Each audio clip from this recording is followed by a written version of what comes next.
Great Road, Finland, January 7th, 1940.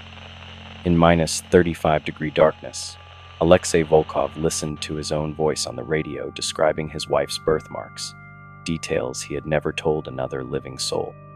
I am the War Maestro, and tonight I present the classified files of the 44th Rifle Division's final advance. The official report blamed Finnish resistance, but the truth buried in these documents will make you question everything you thought you knew about loyalty, memory, and the price of the perfect soldier. The 44th Rifle Division had crossed into Finland 5 days earlier, with orders to capture the strategic village of Suomussalmi and cut Finnish supply lines. 3,000 men advancing through frozen wilderness, part of Stalin's winter offensive, designed to crush Finnish resistance within weeks. The operation was proceeding according to plan until the radio transmissions began. But this wasn't a normal military advance. Hidden within standard deployment orders were classified directives marked Loyalty Verification Protocol. The 44th Division hadn't just been sent to fight Finns. They had been selected for something far more sinister. According to documents that would later be buried by the NKVD, they were test subjects in an experimental program designed to create the perfect Soviet soldier. Senior Lieutenant Alexei Volkov, the division's communications officer, first noticed the anomaly during routine radio checks. His own voice was broadcasting from coordinates 5 kilometers ahead, sobbing as it revealed intimate family details to an unknown interrogator. "Please, I've told you everything about the others." His voice wept through the static. Petrov keeps morphine in his left boot. Kozlov writes coded elimination lists. "Just don't hurt my little Anya." But Volkov was standing right here, and he had never been captured, never interrogated, never told anyone about his wife's star-shaped birthmark. Corporal Ivan Petrov emerged from the medical tent, his hands stained darker than blood. The 24-year-old medic carried supplies that rattled with glass vials containing compounds that had nothing to do with treating combat wounds. "Lieutenant, the casualties form perfect geometric patterns, like surgical brands, and they keep asking me to document their psychological responses." Political officer Dmitry Kozlov approached with a manila folder he didn't remember receiving. The 35-year-old NKVD representative had survived Stalin's purges by being thorough, but the documents in his hands contained detailed psychological profiles of his own men, written in his own handwriting. "Comrade Volkov," Kozlov said with rehearsed precision, "establish contact with control immediately. We have loyalty assessments requiring completion." He stared at his folder in confusion. "Although I'm uncertain why I already possess complete psychological breakdowns for both of you." The radio crackled again. All 3 men heard Volkov's voice describing things that hadn't happened yet. How Petrov would discover his medical role was psychological conditioning. How Kozlov would realize his reports were execution orders disguised as loyalty verification. They weren't fighting Finns. They were being systematically transformed into something else entirely. Before we dive deeper into this classified nightmare, if you're already feeling that chill down your spine, hit subscribe now. You're going to want to follow this investigation to its terrifying conclusion. And trust me, what we uncover next will make that radio transmission seem tame.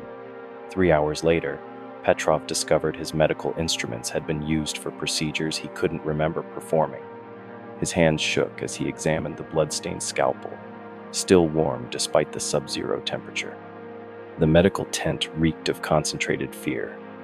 Petrov had treated 17 soldiers since dawn, but his logbook documented psychological profiles on 43 subjects over the past week. His own handwriting filled pages with clinical observations that made his stomach turn. Subject exhibits complete personality dissociation after 72 hours of isolation protocol. Recommend increasing dosage of compound 77-alpha for enhanced suggestibility. Private Mikhail Sokolov sat motionless on the examination table, his eyes glassy and unfocused. The 19-year-old's wounds formed perfect parallel lines across his forearms, too precise for frostbite. When Petrov touched the marks, Sokolov didn't react at all. "Tell me about your family," Petrov heard himself saying, though he hadn't intended to speak. His voice carried clinical detachment he didn't recognize, his hand moving automatically to record responses. "I don't remember having a family," Sokolov replied in monotone. "But sometimes I dream about a woman with brown hair who calls me Misha. She cries when I can't remember her name." Petrov wrote the response without thinking, then stared at his handwriting in horror. The notes described Sokolov's psychological state with scientific precision. At the bottom were recommendations for memory modification protocols and loyalty enhancement techniques. Volkov entered, holding a medical file with Petrov's signature on every page. "According to these documents, you've been treating soldiers for psychological conditioning procedures. The dates go back 3 weeks, but we've only been in Finland for 5 days." The file contained systematic psychological interventions designed to break down individual identity and rebuild it according to specific parameters. Each soldier had been subjected to isolation, sleep deprivation, and chemical enhancement until their original personalities dissolved. Most disturbing were photographs showing the same soldiers at different stages. Their faces gradually lost expression and individuality until they resembled blank slates. The final photos showed men who looked identical to their former selves, but whose eyes held no recognition of their own names.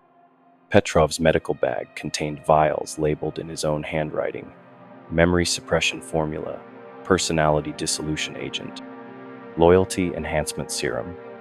Each showed evidence of recent use. "I became a medic to save lives," Petrov whispered, but his hands moved with practiced efficiency, preparing a syringe from an unmarked vial.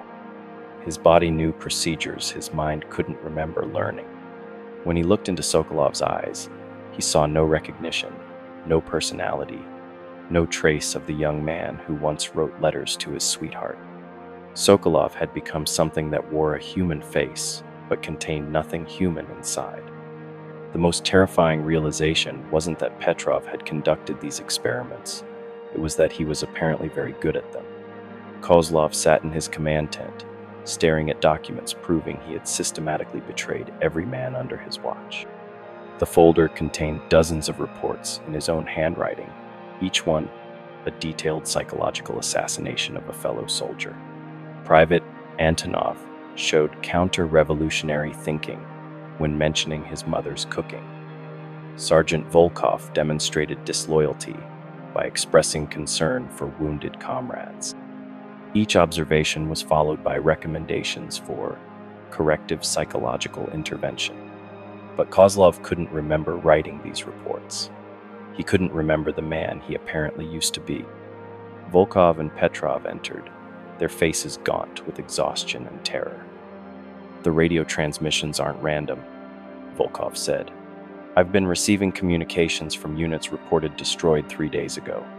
They're asking for you specifically."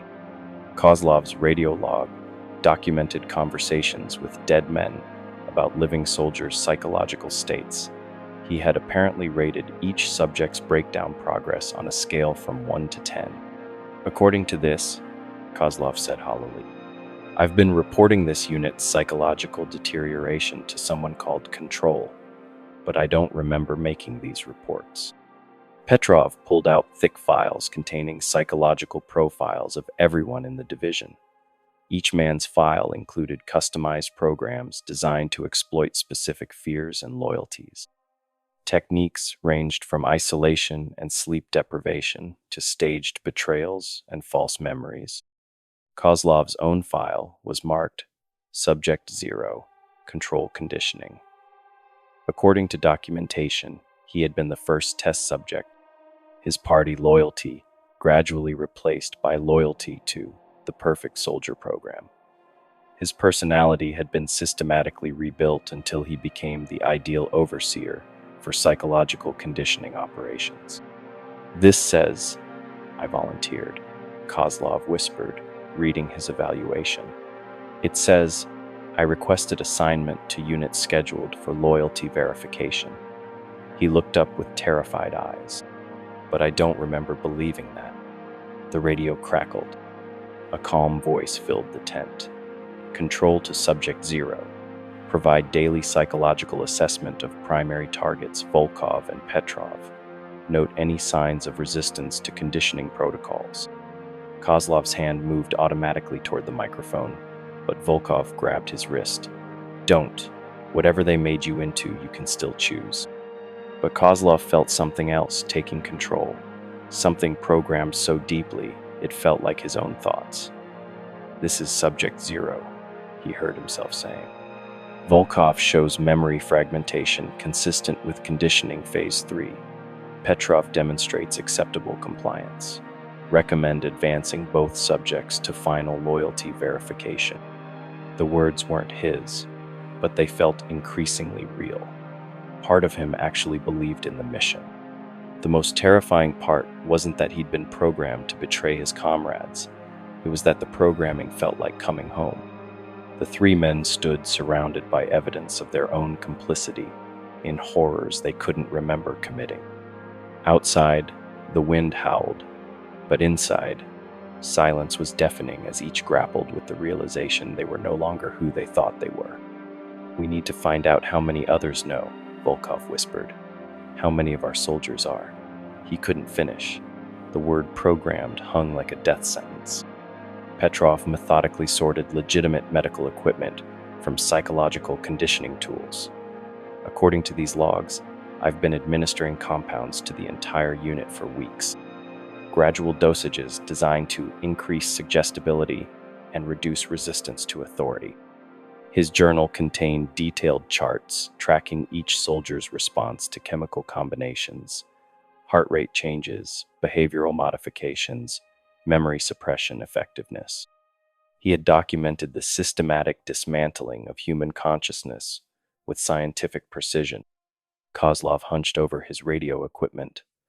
The transmissions are scheduled. Every 6 hours, I receive updates from control. Every 6 hours, I respond with detailed assessments of each subject's conditioning status. His logbook showed weeks of regular contact, providing hourly updates on every man's psychological state.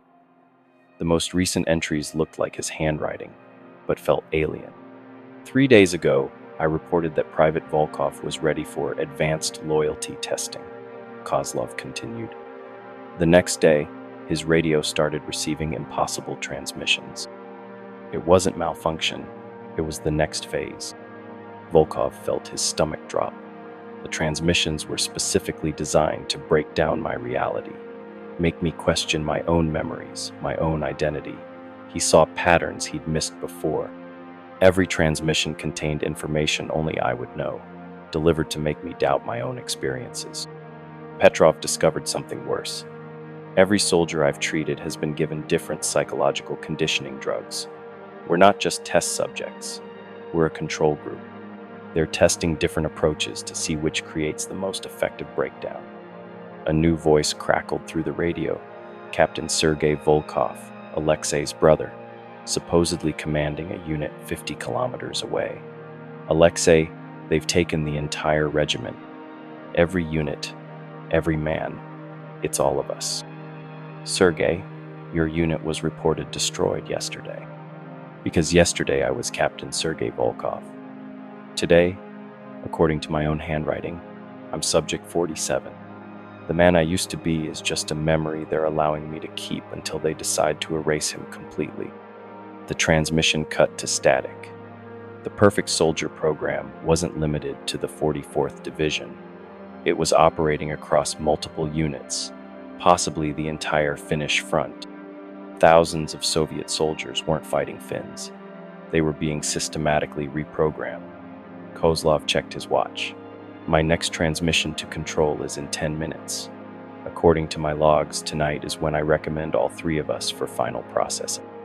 At 2,259 hours, Kozlov sat with his hand hovering over the microphone, his mind fracturing between two personalities that were both undeniably his own. The original Dmitry Kozlov wanted to warn his comrades. But Subject Zero knew exactly what needed reporting. "Don't do it," Volkov whispered, but his voice sounded distant, as if coming through water. Something was happening inside his skull, a subtle pressure making his thoughts sluggish and compliant. Petrov frantically wrote notes about his own psychological state. "The compounds are time, released. I've been medicating myself without knowing it. The chemicals in our food, water, even the air we're breathing. We've been inhaling psychological conditioning agents for weeks." The tent felt smaller, more confined.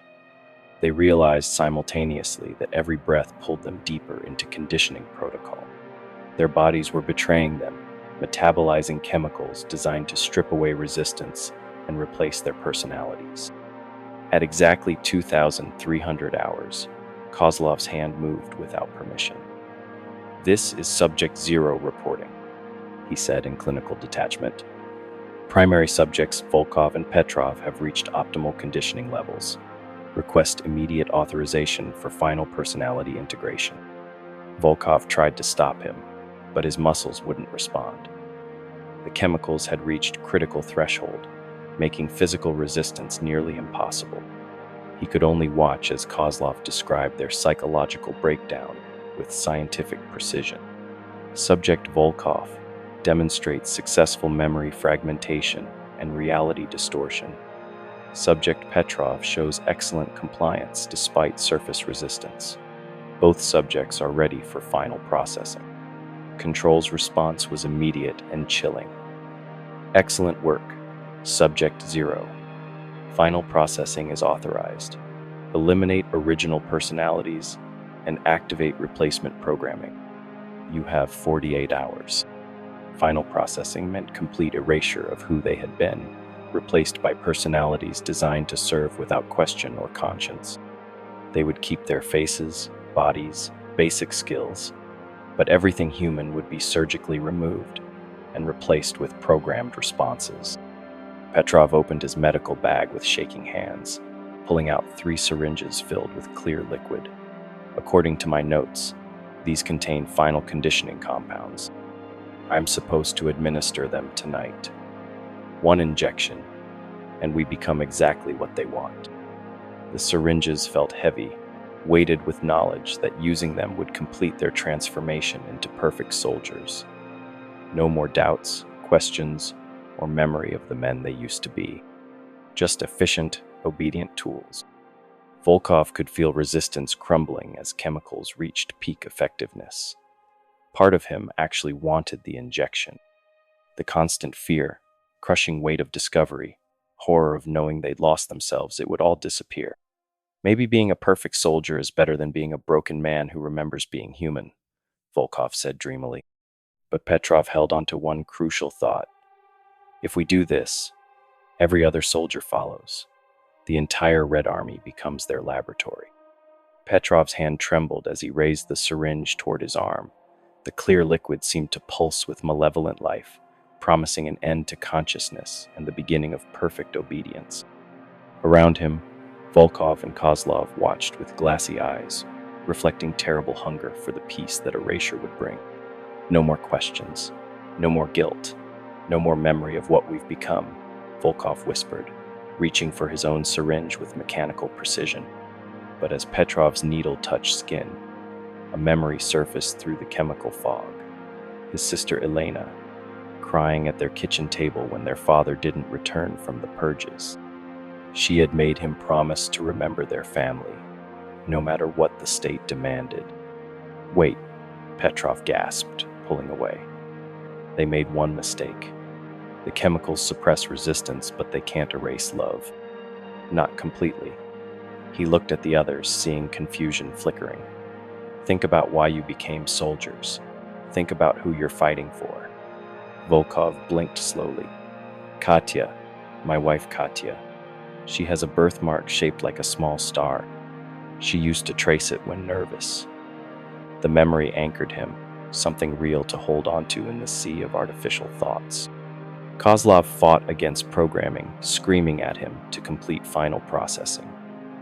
"My daughter, Anya. She draws pictures of flowers before every deployment. Says they'll keep me safe. His hand moved away from the syringe, trembling with effort. The program has a weakness, Petrov said. Medical training cutting through conditioning fog. It can't fully replace emotional bonds formed before reconstruction. That's why they needed isolation, separation from everything we cared about. But we're already gone, Volkov said, staring at his syringe. We've done things we can't remember, betrayed people we cared about. We can't undo what they made us do, Kozlov said quietly. But we can stop them from doing it to others. He looked at his radio equipment, understanding dawning. Everything's here. Transmission schedules, progress reports, psychological profiles, everything they need to replicate this across the entire military. They weren't just victims, they were proof of concept. Their successful conditioning would justify expanding the program to every unit in the Red Army. Thousands would be turned into programmable weapons, humanity stripped away. The radio crackled. Control's voice filled the tent, but this time it wasn't orders. It was counting down. Subject 0, you have 30 seconds to administer final processing or fail-safe protocol activates. 29, 28. Kozlov stared in horror. Fail-safe protocol. If subjects resist, eliminate them and all evidence. Blame enemy action. 10, 9, 8. They could save themselves by surrendering humanity, or die as the men they used to be. The radio, Volkov said suddenly. If we broadcast what we've learned. 5, 4, 3. Volkov grabbed the microphone as explosions erupted in the distance. The countdown reached 0, and Volkov grabbed the microphone as the chemicals in their systems reached critical mass. His thoughts were becoming sluggish, compliant, but some core part of him fought to speak while he still could. This is Senior Lieutenant Alexei Volkov of the 44th Rifle Division, he said, his voice already taking on the mechanical precision of a programmed soldier. If anyone receives this transmission, you need to know about the Perfect Soldier program. They are systematically destroying the minds of Soviet soldiers and rebuilding them into programmable weapons. As he spoke, Volkov could feel his personality fragmenting. The man who loved Katya and worried about his daughter was dissolving, being replaced by something that felt efficient and purposeful. But he forced himself to continue. The conditioning uses chemical agents in your food and water, he said, his emotional inflection flattening with each word. They exploit isolation to break down resistance. Medical officers administer psychological conditioning disguised as treatment. Political officers compile detailed psychological profiles to target individual weaknesses. Behind him, Petrov was methodically reading from his medical files, his voice becoming increasingly clinical as his original personality faded.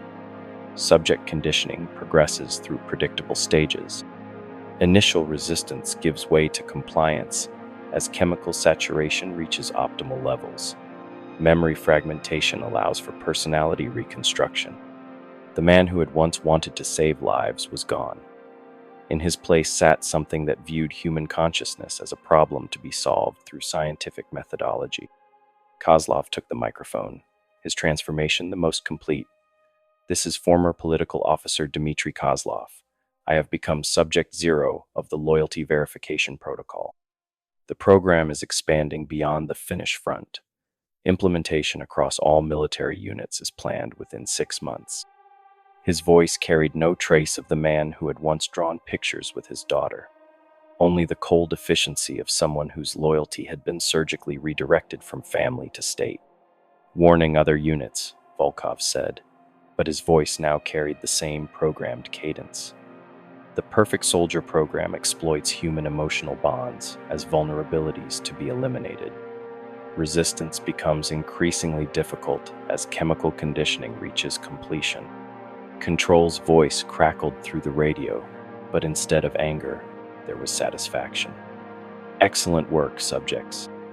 You have successfully demonstrated the program's effectiveness, while simultaneously identifying potential security leaks in other units. This transmission will be used as training material for future loyalty verification operations. The three men looked at each other with eyes that no longer held recognition of friendship or shared humanity. They had become exactly what the program intended: perfect soldiers who would follow orders without question, doubt, or conscience. Volkov made one final entry in his communication log, his handwriting now precisely uniform. Psychological conditioning of 40. 4th Rifle Division complete. Subjects successfully transformed from independent thinking individuals into optimal military assets. Recommend immediate expansion of program to all frontline units.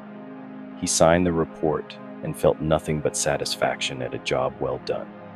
The man who had once loved his wife's star-shaped birthmark was gone, replaced by something that existed only to serve the state's vision of perfect loyalty.